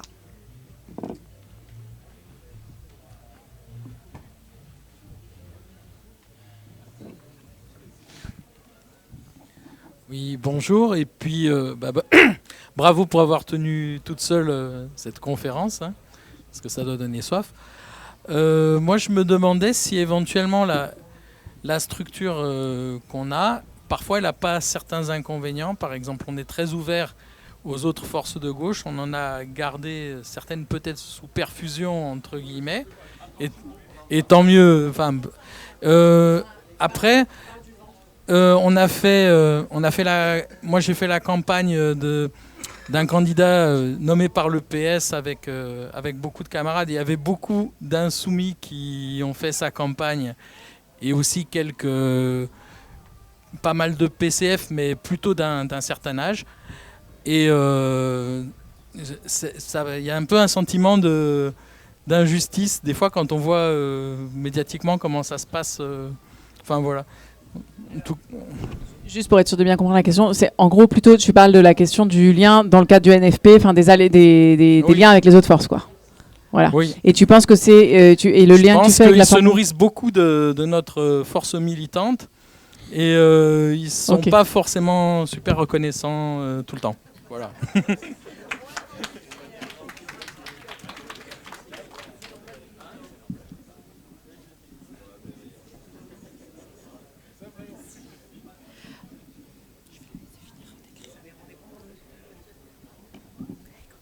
Bonjour, merci pour la présentation. En fait, je ne sais pas si c'est vraiment une question ce que j'ai, mais je voulais faire part plutôt d'un questionnement que j'ai en ce moment et depuis pas mal de mois par rapport à la façon dont s'organise notre mouvement en lien avec le féminisme. Vous parliez tout à l'heure de ne pas reproduire les systèmes, les mécanismes du système patriarcal dans lequel on vit. Et donc on est un mouvement qui s'organise autour du programme, mais aussi où on se fédère dans l'action. Et je pense que ça aussi c'est central dans notre manière de s'organiser. Et il me semble qu'on n'a quand même pas toutes et tous les mêmes capacités de se mettre en action, de se mettre en mouvement. Il me semble que l'Institut La Boétie fait un super travail de formation pour essayer de contrebalancer un peu ça. Mais moi j'ai un peu des problèmes de ce truc d'être dans l'action qui au final favorise quand même un peu toujours les mêmes. Vous voyez ce que je veux dire ? Non ? C'est-à-dire que par exemple, si je suis un homme blanc qui est bac+5, j'ai beaucoup plus de facilité à me mobiliser que une femme racisée, lesbienne, voilà quoi. qui n'a pas de diplôme. Enfin, voilà. Et donc il y a ça. Et moi, résultat, je me questionne un petit peu sur, encore une fois, mes camarades ont parlé du comité électoral, mais ça revient un peu à ça aussi, de pourquoi est-ce que le comité électoral n'aurait pas une plus grosse action dans les territoires pour accompagner les différents groupes militants à soit aller chercher localement des candidatures qui seraient plus représentatives, soit, enfin voilà. Ça, c'est ma question générale. Merci.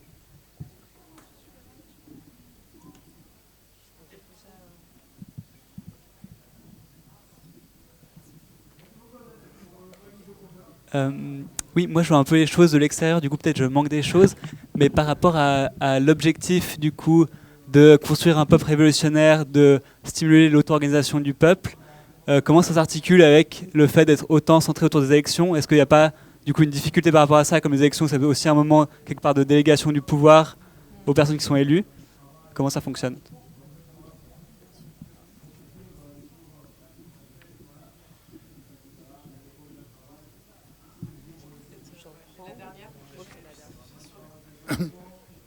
Oui, je te remercie pour l'exposé que tu as fait. Et donc je partage globalement, je vais insister sur mes points d'interrogation simplement.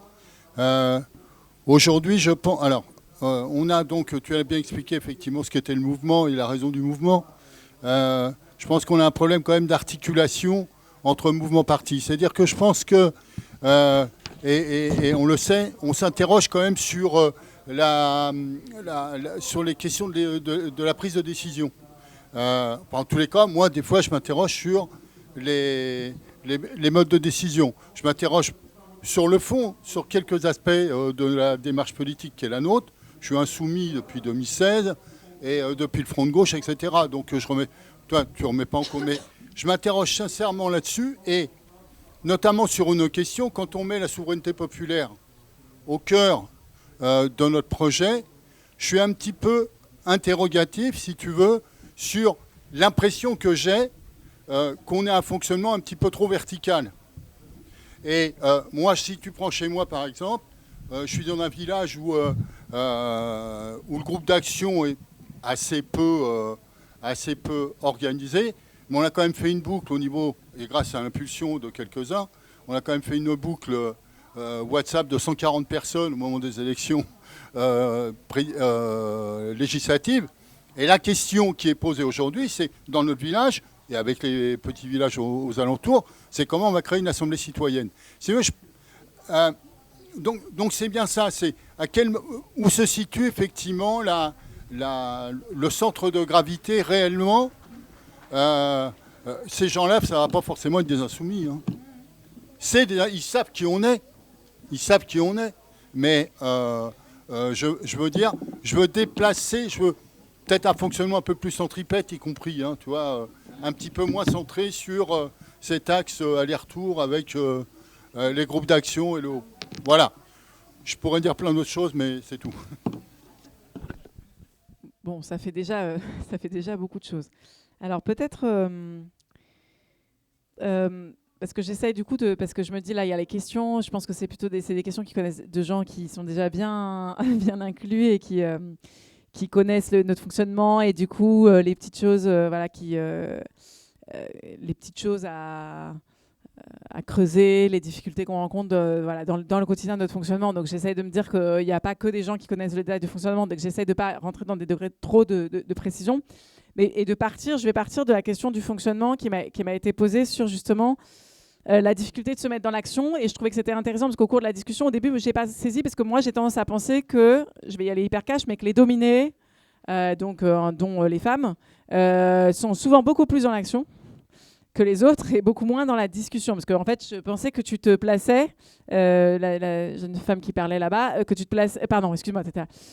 Je pensais que tu te plaçais dans cette espèce de dichotomie que je remets en cause entre action, parole, action, théorie et tout. Et donc, en fait, surtout, souvent, au contraire, le fait d'être organisé autour de l'action, au sens de dire, en fait, tout le monde peut faire quelque chose à son échelle, etc. Parfois, ça fait qu'on se retrouve même parfois avec, disons, des personnes qui ne se sentent pas légitimes dans les réunions et qui viennent aux actions. je faisais un peu cette distinction réunion-action. Après, j'ai très bien compris ce que tu voulais dire. C'est-à-dire que du coup, tu voulais dire plus largement rentrer en mobilisation. C'est-à-dire qu'en fait, les gens, il y a des freins à se sentir en capacité de se mobiliser. Et je trouve que du coup, ton alerte, elle est hyper intéressante parce que c'est ce qu'on doit avoir tout le temps en tête.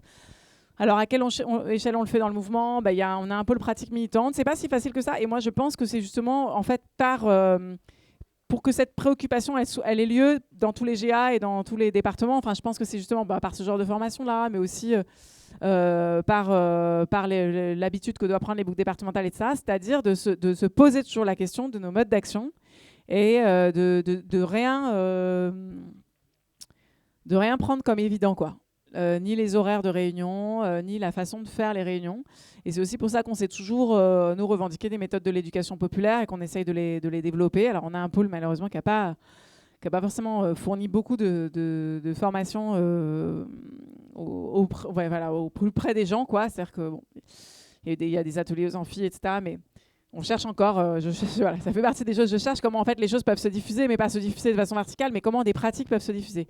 Et je pense que le retour sur les pratiques, c'est pour ça que par exemple dans les assemblées représentatives, il y a toujours des gens pour dire oui, mais on devrait passer plus de temps à juste discuter des textes, mais non, en fait le temps qui consiste à faire le retour sur les pratiques, il est important si on le formalise bien, parce qu'il permet aussi à des gens de dire en fait, voilà pourquoi telle et telle chose peut marcher, telle et telle chose ne marche pas.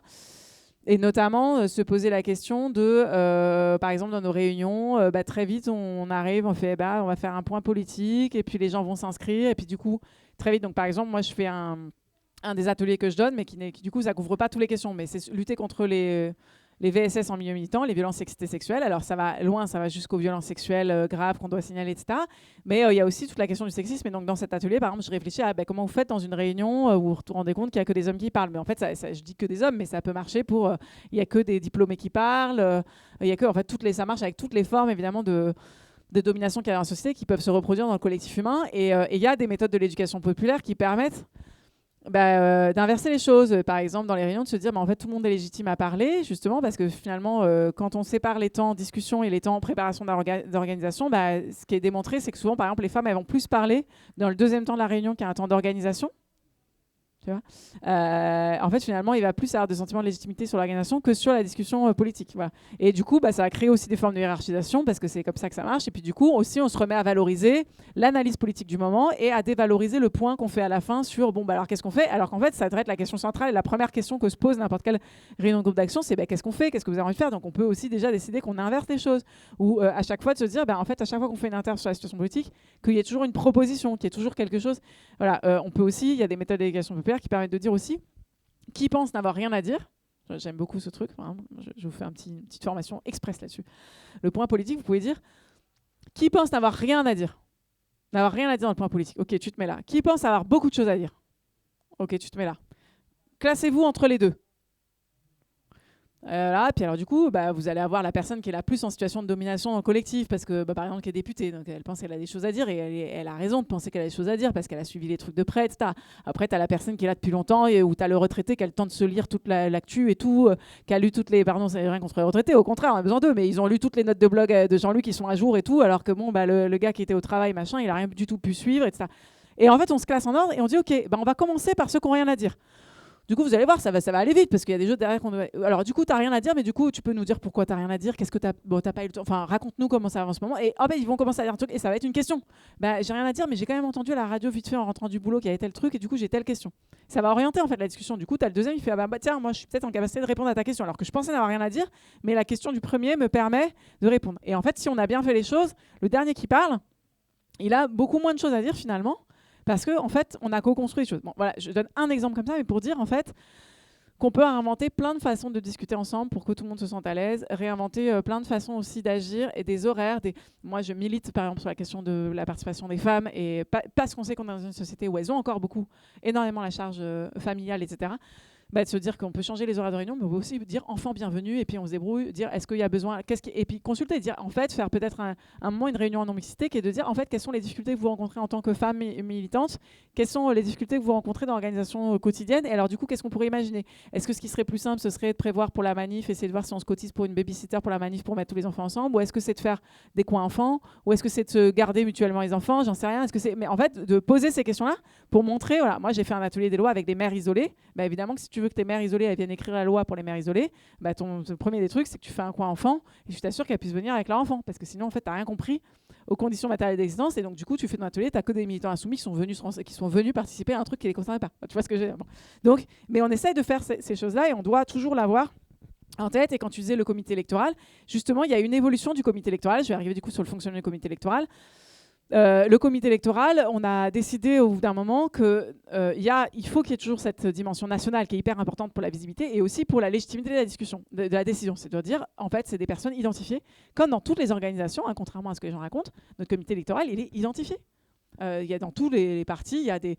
Et tu as des partis où même c'est par, je sais pas quoi de tendance, machin, ils ils font des espèces de calculs compliqués avec des points, etc. Et puis après, on ne sait pas trop comment se sont fait les... Nous, on sait que voilà, c'est eux les membres du comité électoral. En fait, c'est des gens qui ont été tirés au sort pendant un moment. Ensuite, c'est des gens qui ont une certaine expérience. C'est des gens qui venaient des différents secteurs du mouvement. Ça se renouvelle, mais on s'est rendu compte que l'expérience était hyper importante parce que c'est un boulot hyper ingrat et on a un problème de disponibilité et un problème d'expérience. C'est-à-dire qu'il y a des gens parfois qui sont arrivés et en fait, en réalité, ils n'avaient pas mesuré ce que ce serait comme type de travail et ils ne sont pas restés. Donc, par exemple, ça, c'est sur le tirage au sort. Dans le mouvement, on avait des modalités de tirage au sort.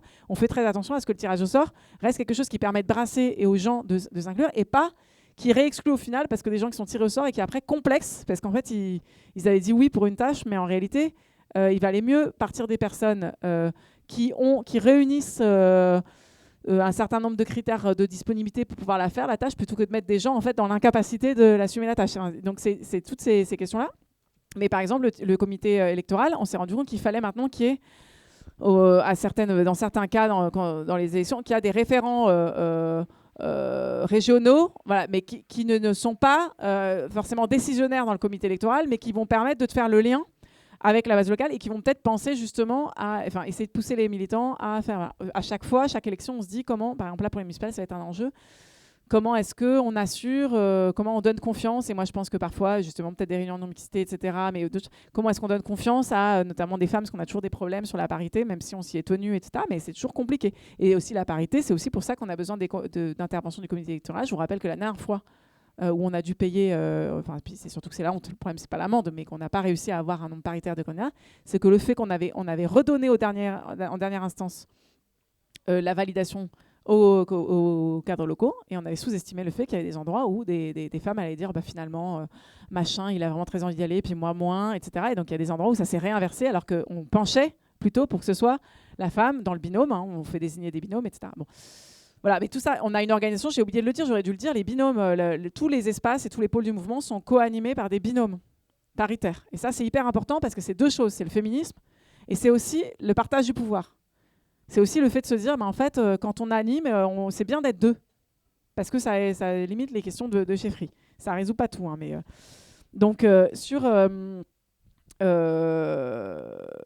du coup, j'enchaîne sur l'objectif de construire le peuple révolutionnaire et les élections. Précisément, je pense qu'on fait partie, c'est ce qui distingue la France insoumise, c'est que la France insoumise, elle est reconnue pour s'engager pour ne pas être là que pour les élections. Voilà. Ça ne veut pas dire qu'on le fait suffisamment, qu'on le fait assez, etc. Mais c'est-à-dire notre présence, cette porosité avec les mouvements sociaux, avec les luttes, avec les auto-organisations. Par exemple, on a créé un réseau des locataires insoumis. Dans le réseau des locataires insoumis, c'est qu'on s'est rendu compte que oui, l'immeuble pouvait être un espace d'auto-organisation et donc on pouvait aider des locataires. Et donc on n'est pas en train de leur dire alors le réseau des locataires insoumis, c'est celui qui va ensuite soutenir l'élection. On n'est pas, c'est pas une campagne électorale. Donc en fait, si tu rentres dans la France insoumise, si tu es arrivé récemment, tu verras qu'en fait il y a des cadres d'action. Tu peux te retrouver à faire des choses qui sont pas en apparence corrélées tout de suite à l'élection à l'échéance électorale. Et en même temps, notre objectif c'est la révolution citoyenne. Donc par les urnes, et c'est hyper important en fait de donner aussi ce débouché politique aux gens. Et c'est aussi pour ça que là, on parle de destitution. On parle de destitution, pas parce qu'on est débordé, mais justement parce qu'on veut que les gens, on veut que se produise pas ce truc terrible dans l'esprit des gens qui est de se dire on vote, et ensuite le vote ne mène à rien. Donc si on n'est pas non plus présent dans le vote en disant mais nous, vos luttes, on les incarne dans le vote, en fait, on achève ce désamour. C'est-à-dire que si on commence à dire oui, mais notre priorité n'est pas les élections, non, il faut qu'on dise aux gens si, les élections, c'est une priorité. Mais c'est une priorité pas parce qu'on est électoraliste, c'est une priorité parce que c'est un des cadres dans lequel ta lutte de locataire insoumis, elle peut se traduire après par un changement de ta vie, par telle et telle décision politique qui vont être prises. Voilà. Et on le fait aussi en proposant après aux gens d'être candidats, etc., etc. Donc aussi, il y a toute cette question de la représentation. Le fait qu'on ait un tirage au sort dans l'Assemblée représentative, pour ceux qui n'auraient pas Il y a peut-être des qui ici voient pas du tout ce que c'était l'Assemblée représentative, j'imagine. Voilà. Je vous explique l'Assemblée représentative. Donc tous les 6 mois, en réalité, ce qui se passe, c'est que vous avez des représentants des secteurs, mais vous avez aussi, on tire au sort quelqu'un qui est un des animateurs ou animatrices des groupes d'action de son département. Et il est tiré au sort, c'est quelqu'un qui a un rôle déjà dans son département parce qu'il anime ou elle anime un groupe d'action. D'ailleurs, on tranche la parité pour que ce soit paritaire au final. Notre assemblée représentative, elle est paritaire, donc on décide tel département et on varie à chaque fois. Là, ce sera une femme, là, ce sera un homme, etc. Mais ça permet aussi de faire tourner, en fait, de progressivement, de faire prendre des responsabilités autres au niveau national, etc. et de confronter à la question du consensus. Alors, j'y viens sur les questions d'organisation. Je ne vais pas rentrer dans le détail de chacune des bouts départementales, mais oui, le consensus est une pratique difficile. Moi, ce que je suis contente de voir, c'est qu'en général, quand les gens viennent me dire ça, c'est plutôt pour me dire qu'ils veulent pas revenir. Enfin, ils voient bien les résistances qu'il y a à ça, mais ils voient bien l'intérêt qu'il y a à ça. C'est-à-dire qu'ils voient bien en fait à quel point ça crispe une fois qu'on se dit qu'on va faire un vote pour régler tout le monde, pour régler tout ça. En général, quand on arrive à l'idée de pour clarifier, on va faire un vote, c'est qu'en réalité, il y a des tensions pas réglées dans le collectif. Il y a des questions non résolues. Et donc, du coup, le vote est en fait une façon de chanter le débat et la démocratie. C'est pas du tout une façon de s'assurer. Un vote de validation à la fin qui est de dire on a fait tout ce processus de discussion, on est arrivé à ça. Ok, il y a eu des blocages et des objections. On a essayé à chaque fois de lever les trucs. Et à la fin, on valide. Au bout du processus, on a réécrit notre texte, on a réécrit notre truc, on a un peu changé, on a changé les binômes, les machins et tout. Et au bout du processus, on peut dire, voilà, est-ce qu'il y a un accord ? Et puis l'accord, il peut prendre la forme d'un vote. Mais ça ne peut pas être un vote où on oppose les personnes les unes entre elles, etc. Parce que c'est comme ça qu'on crée les choses. Alors, comment on diffuse la pratique du consensus ? En marchant. Et donc, du coup, oui, d'assemblée représentative en assemblée représentative, les gens se forment à ça aussi. La question des référents départementaux, il va y avoir des renouvellements, etc. Et les gens, c'est comme ça qu'on se forme aussi à ça. Mais du coup, ça oblige aussi à se dire que tout ne doit pas se faire à l'échelle de la boucle départementale. C'est-à-dire qu'il y a des choses, si ça bloque à l'échelle de la boucle départementale, c'est que peut-être que vous avez posé une question à la boucle départementale qui n'est pas de son ressort. Voilà. Et tu parlais de la question de l'organisation d'autres événements. Est-ce que quelqu'un peut ponctuellement participer à la boucle départementale ? Mais tu te rends compte de ce que ce serait si moi je te donnais la réponse, ça veut dire que le truc n'a pas fonctionné. C'est que justement ta boucle départementale, elle est faite des animateurs et animatrices de GA. Si on se rend compte qu'il y a quelque chose qui a eu lieu, ah tiens, il y a telle lutte, il y a tel copain qui a participé à telle lutte, ce serait intéressant de le faire venir à notre réunion, logiquement tout le monde dit oui. Si quelqu'un dit non, pourquoi ? Il dit non peut-être parce qu'il pense que le copain, en fait, il va venir influencer une décision qu'on devait prendre. Alors du coup, peut-être il faut réfléchir. Quelle est ta crainte ? Tu vois ? Et c'est ça qui fait... Mais a priori, oui, ça peut paraître logique à certains moments. Mais si on l'inclut parce que c'est quelqu'un qui a fait un truc super dans son coin, peut-être que c'est intéressant de se dire, ok, on lui propose de discuter, mais en fait, peut-être que c'est quelqu'un qui a une tâche. Donc peut-être que c'est quelqu'un qui devrait à un moment créer un GA. Et puis si quelqu'un dit, non, c'est pas une bonne idée. Ok, peut-être que tu veux nous parler de quelque chose, qui a un sujet avec cette personne, que tu as un problème avec le fait qu'elle vienne, parce que c'est au-delà de le problème, c'est pas son action, c'est pas ça. C'est-à-dire que souvent, ça nécessite de l'explicitation et du temps. Et parfois, on n'a pas le temps. Et il faut aussi l'assumer, c'est de dire, là, on n'est pas dans la temporalité, on ne va pas attendre une validation de la boucle départementale pour faire un truc. Mais du coup, on va le faire à l'échelle des gens qui se sont mis d'accord pour le faire. C'est-à-dire sans aucune agressivité des gens vis-à-vis des gens qui ne sont pas d'accord pour le faire, et en parlant pas au nom des gens qui n'étaient pas d'accord pour le faire. Et si les gens n'étaient pas d'accord pour le faire en disant, attends, ça nous engage en tant que département, il faut les entendre, parce que ça veut dire qu'ils ont considéré que ce n'était pas une échelle. Ce que tu racontes, ce n'est pas de l'ordre de l'échelle d'un GA. Si tu dis, ah oui, alors on va déplier un truc sur le principal pont de la ville, etc. Mais c'est mon GA qui s'en occupe et que les autres GA ils disent non, ta banderole sur le pont de la ville, là on la sent pas, etc. Il faut qu'ils écoutent parce que en fait la banderole sur le pont de la ville, ça va quand même peut-être inclure tous les insoumis finalement du coin. Vous voyez ce que je veux dire ? Donc du coup dire écoute, tu redimensionnes ton truc, tu fais ton truc déjà, fais ton apéro de bas d'immeuble, vois si ça marche et après on verra si on fait un truc à l'échelle de département. Je prends des exemples comme ça.